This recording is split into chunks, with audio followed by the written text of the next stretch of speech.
ये देखिए कांग्रेस पार्टी को मजबूत करने को लेकर, संगठन को मजबूत करने को लेकर कई लोगों को अहम जिम्मेवारी देते हुए नजर आ रहे हैं। आप देख सकते हैं ग्रामीण जिला अध्यक्ष है राजेश वैद, उनके साथ साथ आप देख सकते हैं कई कार्यकारिणी के जो मेंबर हैं वो भी यहाँ पर मौजूद हैं। पार्टी को मजबूत करने को लेकर, संगठन को मजबूत करने को लेकर आप देख सकते हैं कई लोगों को अहम जिम्मेवारी दी गई है। इसी के साथ साथ आपको बता दें आने वाली 5 तारीख को मनरेगा को लेकर एक बड़ा प्रदर्शन की भी बात करते हुए नजर आ रहे हैं कि आने वाली 5 फरवरी को यानी कि परसों मनरेगा के विषय को लेकर एक प्रदर्शन भी किया जाएगा। जिला करनाल कांग्रेस कमेटी ग्रामीण की जो नई कार्यकारिणी एआईसीसी और पीसीसी के निर्देश पर गठित की गई थी, उसी कार्यकारिणी को जिसमें 4 जिला उपाध्यक्ष हमारे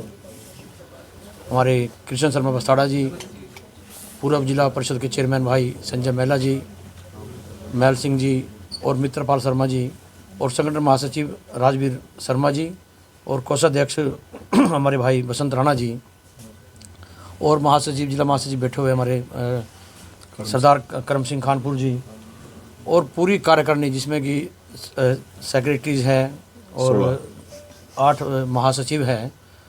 तो इन सब कार्यकारिणी का हमने उत्तरदायित्व रिस्पॉन्सिबिलिटी दी है नहीं, और कार्य विभाजन किया है कि कौन जिला उपाध्यक्ष किस ब्लॉक की जिम्मेदारी संभालेंगे और कौन कौन से सेक्रेटरी जो इनके साथ अटैच किए जाएंगे।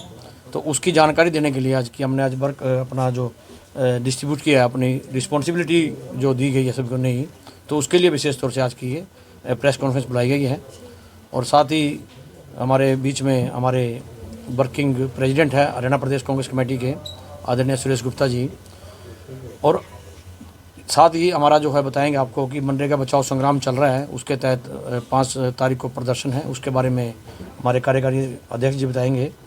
तो सबसे पहले जो हमारे प्रदेश जिले के उपाध्यक्ष हैं कृष्ण शर्मा बस्ताड़ा जी, तो हमने इनको ब्लॉक दिया है करनाल ग्रामीण और कुंजपुरा ब्लॉक, ये देखेंगे और इनकी प्रभारी रहेंगे। और इनके साथ अटैच्ड जो सेक्रेटरी रहेंगे संबद्ध सचिव, वो हमारे सोनू कश्यप जी है और नाजिम प्रधान जी। ऐसे ही हमारा जो संजय महिला जी है जिला उपाध्यक्ष है, इनको निसिंग ब्लॉक और चढ़ाव ब्लॉक जो असंध में है उसकी जिम्मेदारी दी गई है। और इनके साथ जो अटैच किए गए हैं सेक्रेटरी, वो प्रदीप राणा जी और सरदार सर्वजीत सिंह जी इनके साथ रहेंगे। और जो हमारे तीसरे जो महल सिंह डाचा जी है जिला उपाध्यक्ष है, उनको त्रावड़ी ब्लॉक दिया गया है, और उनके साथ हमारे महासचिव है एडवोकेट विश्वनाथ शर्मा जी, उनके साथ अटैच किए गए हैं। ऐसे हमारे चौथे जो हमारे जिला उपाध्यक्ष हैं मित्रपाल शर्मा जी, उनको गोंडा ग्रामीण की जिम्मेदारी दी गई है। उनके साथ संबद्ध सचिव जो है वो सोनी शर्मा जी हैं, और हमारे नगर पालिका के पूर्व चेयरमैन रहे आज़ाद सिंह जी। हमारे संगठन के महासचिव है जो महत्वपूर्ण पद होता है राजवीर शर्मा जी है, उनको मुनक ब्लॉक और असंध ब्लॉक की जिम्मेदारी दी गई है। उनके साथ अटैच्ड जो सेक्रेटरी किए गए हैं वो हमारे पूर्व सरपंच कैर सिंह जी और ऋषिपाल जैनी जी। ऐसे ही हमारे कोषाध्यक्ष है जिला के कोषाध्यक्ष बसंत राणा जी, उनके साथ हमने जो है उनको नीलोखेड़ी ग्रामीण की ब्लॉक की जिम्मेदारी दी गई है। और उनके साथ अटैच जो किया गया है हमारे सेक्रेटरी रणधीर राणा जी और हमारे महासचिव रतन सिंह जी। ऐसे हमारे अंग्रेज सिंह सैनी जी है जिला महासचिव है, इंद्री ब्लॉक की जिम्मेदारी है। और इनके साथ जो अटैच किए गए हैं वो है हमारे अंकित चौहान जी और जसवीर सिंह जी। ऐसे ही हमारे सरदार करम सिंह खानपुर जी है महासचिव है, इनको नीलोखड़ी शहर ब्लॉक की जिम्मेदारी दी गई है। और इनके साथ श्रीमती कृष्णा रानी जी और किरणपाल गिर जी इनके साथ किए गए हैं। और हमारे दूसरे जो हैं महासचिव इंद्रपाल सिंह जी, उनको गोंडा शहर की, उनके साथ राजपाल जी जो है गोंडा के ये सेक्रेटरी, वो उनके साथ अटैच किए गए हैं। और बाकी जो हमारे जनरल सेक्रेटरी है और बाकी जो सेक्रेटरी है उनका भी सबको हम अटैच, कुछ मेरे साथ रहेंगे उनमें से जिला महासचिव जो मेरे साथ अटैच किए गए हैं, रामफल कमालपुर जी है और एक रतन सिंह जी है, ये मेरे साथ अटैच रहेंगे। तो ये हमने सबको वर्क डिवाइड किया, रिस्पॉन्सिबिलिटी दी है, ताकि कांग्रेस पार्टी में जो संगठन गांव-गांव तक पहुंच जाए, इसको लेकर रणनीति है। और शीघ्र ही हमारे हर गांव के अंदर एक ग्राम प्रधान होगा कांग्रेस का, जितने भी गांव हैं यहाँ पर करीब 450 गांव है जी शर्मा जी।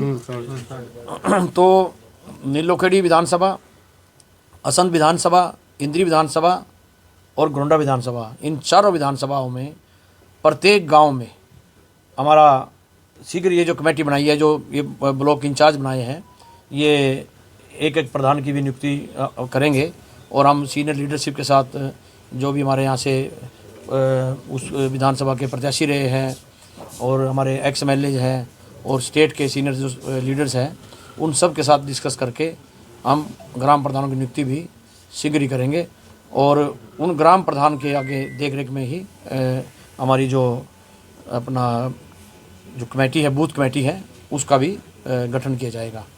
तो आज का हमारा जो उद्देश्य है मुख्य तौर पर संगठन का प्रसार करना और संगठन को विस्तारित करना, ताकि हमारा संगठन जो है एक मजबूत संगठन बने और हम गांव-गांव, गली-गली और बूथ-बूथ तक पहुँचे। इसको लेकर सभी साथियों को ये जो नवीन जिम्मेदारी दी गई है और मैं ये सभी से अपेक्षा रखता हूँ कि सभी साथी हमारे आदरणीय नेता प्रतिपक्ष राहुल गांधी जी के नेतृत्व में हमारी जो प्रदेश लीडरशिप है, हमारे प्रदेश अध्यक्ष आदरणीय राव नरेंद्र सिंह जी और हमारे नेता प्रतिपक्ष राहुल गांधी जी, बहन शैलजा जी और हमारे महासचिव रणदीप सुरजेवाला जी, तमाम लीडरशिप एकजुट होकर उनके निर्देश पर अच्छा काम करेंगी। और मैं आपको विश्वास दिलाता हूँ कि अब जिला करनाल में कांग्रेस के संगठन के मुकाबले कोई अन्य संगठन नहीं रहेगा और मजबूती से हम अगला चुनाव भी लड़ेंगे और संगठन में एक नई ताकत और एक स्फूर्ति का जो संचार हुआ है और हमारे सभी साथी सीनियर हैं और बहुत लंबा अनुभव है। हमारे बीच में देखिए कितने 30 साल पुराने बैठे हुए हैं, जिला परिषद के चेयरमैन रहे हैं करम सिंह जी बैठे हुए हैं, मतलब बहुत सीनियर साथी हमारे बीच में हैं। मित्रपाल शर्मा जी हैं, बसंत राणा जी है, राजवीर शर्मा जी है और सभी साथी बहुत सीनियर साथी है। तो ये 30 साल से कांग्रेस के लिए काम कर रहे, संगठन का काम कर रहे हैं। तो मैं तो भाग्यशाली समझता हूँ अपना आपको, कितने सीनियर साथी की मेरे पास टीम है। तो निश्चित तौर पर हम अच्छा काम करेंगे और कांग्रेस का झंडा यहाँ पर मजबूती से परचम हम लहराएंगे। साथी पुराने हैं लेकिन काफ़ी समय लग गया इनको जिम्मेवारी देते देते। देखिए वो कहता है ना, देर आयत दुरुस्त आयत।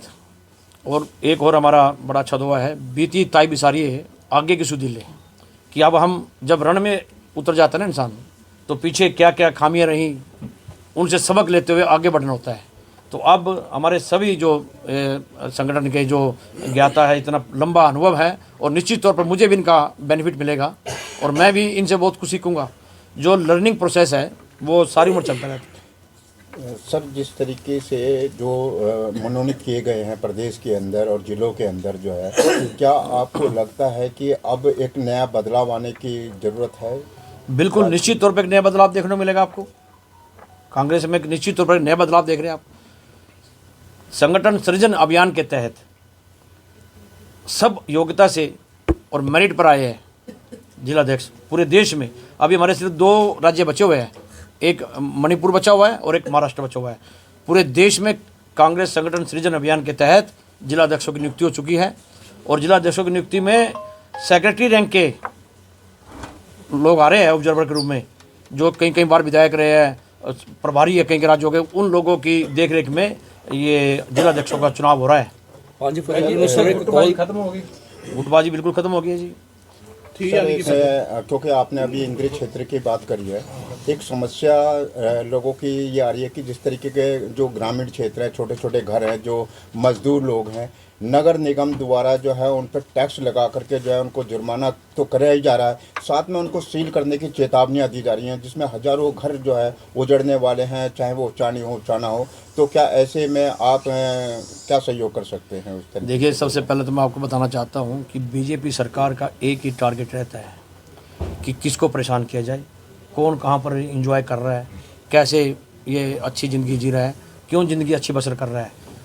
वो आप देखिए नगर निगम में क्या फैसिलिटीज़ हमें यहाँ पर एनसीआर में डाल दिया। हमें एनसीआर की फैसिलिटीज़ है क्या? एनसीआर के अंदर हर जगह स्ट्रीट लाइट होनी चाहिए, हर गांव में स्ट्रीट लाइट होनी चाहिए। हमारे यहाँ से हम कोई कारोबार तो कर नहीं सकते, ऊपर से 10 साल से पुरानी गाड़ियाँ हम नहीं चला सकते एनसीआर में आने के बाद। हमें तो नुकसान ही हो रहा है। क्या हमें वो बेनिफिट मिल रहा है जो एनसीआर में होने चाहिए?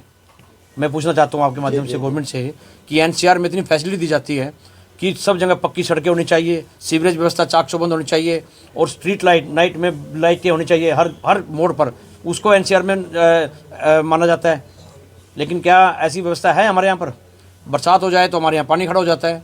और साथ तौर पे जब आपने कोई उनको बेनिफिट नहीं दिया है, जो कॉलोनियाँ हैं, ठीक है, आप रेट तो ले रहे हो, आपने सर्कल रेट तो कहाँ पहुँचा दिया, और फैसिलिटीज आपने गाँव वाली भी नहीं रखी उनको। तो इस पर भी ध्यान देना चाहिए। और कांग्रेस पार्टी अगर इस तरह से किसी के गरीब के घर उजाड़े जाते हैं तो कांग्रेस पार्टी सबसे आगे होकर उनकी लड़ाई लड़ने का काम। 5 फरवरी ਨੂੰ ਸਰ ਇੱਕ ਕਾਲ ਦਿੱਤੀ ਗਈ ਹੈ ਪ੍ਰੋਟੈਸਟ ਦੀ, ਸਰ ਕੀ कुछ रहेगा उस उन्होंने बीजेपी विधायक नेताओं पर अवैध कॉलोनियां काटने का आरोप लगाया है, कैसे देखते हैं आपको? किसने लगाया जी? सांसद दीपेंद्र हुड्डा ने। देखिए, हम तो हमेशा से गलत काम के खिलाफ है। मैं तो यूनिवर्सिटी प्रोफेसर रहा हूँ, मैं तो ये कह रहा हूँ कि भाई जिसकी भी अवैध कॉलोनियाँ हैं, चाहे वो कांग्रेस पार्टी के लोगों की है और चाहे वो बीजेपी के लोगों की है, एक लिस्ट जारी करो और उनको हटाओ। क्या जरूरत है? क्यों गलत काम होने दे रहे हो आप लोग? अब मिली भगत है आपकी, सबकी प्रशासन की मिली भगत है। आपको लगता है बीजेपी के साथ साथ कांग्रेसी नेता भी अवैध कॉलोनियां?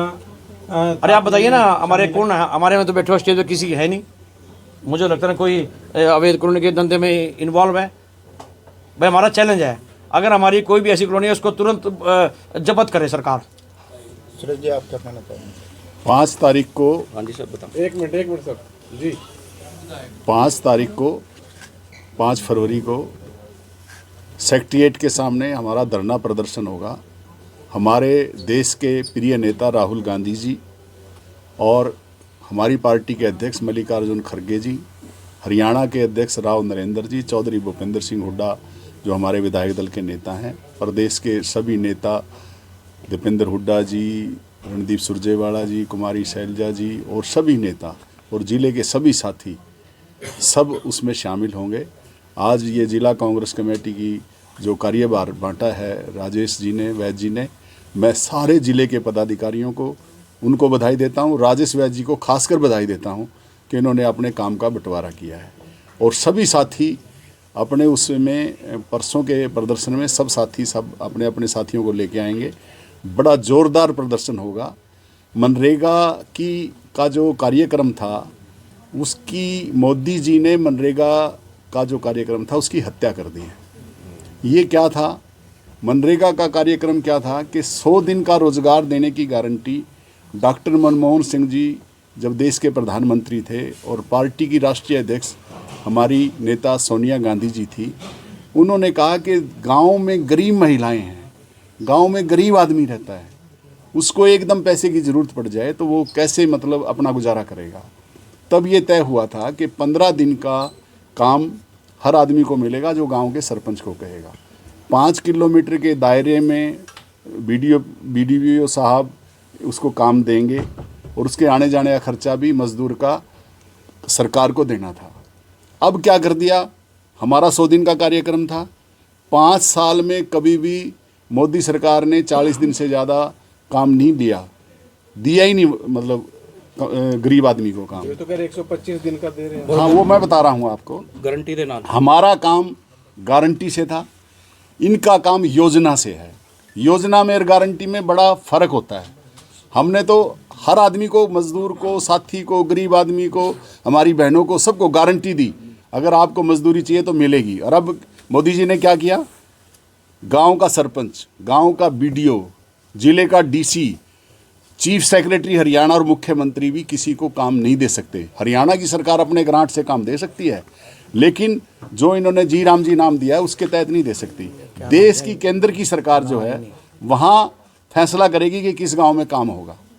तो हम मनरेगा का कानून दोबारा लागू हो, दोबारा बने और गरीब आदमी की रक्षा और सुरक्षा हो और 400 रुपये की मजदूरी हर गरीब आदमी को मिलनी चाहिए। ये राहुल गांधी जी की, खड़गे जी की, कांग्रेस पार्टी की मांग है और बहुत ज़बरदस्त प्रदर्शन हम 5 तारीख को 10 बजे अपने साथियों को बुलाएंगे और ज़ोरदार प्रदर्शन सेक्रेटेरिएट के सामने होगा। सर भाजपा भी कह रही है कि 400 रुपया। मुख्यमंत्री कहते हुए नजर आए कि पहले 1 रुपया ऊपर से चलता था और मजदूरों तक 10 पैसे पहुंचते थे। जी राम जी के तहत जो है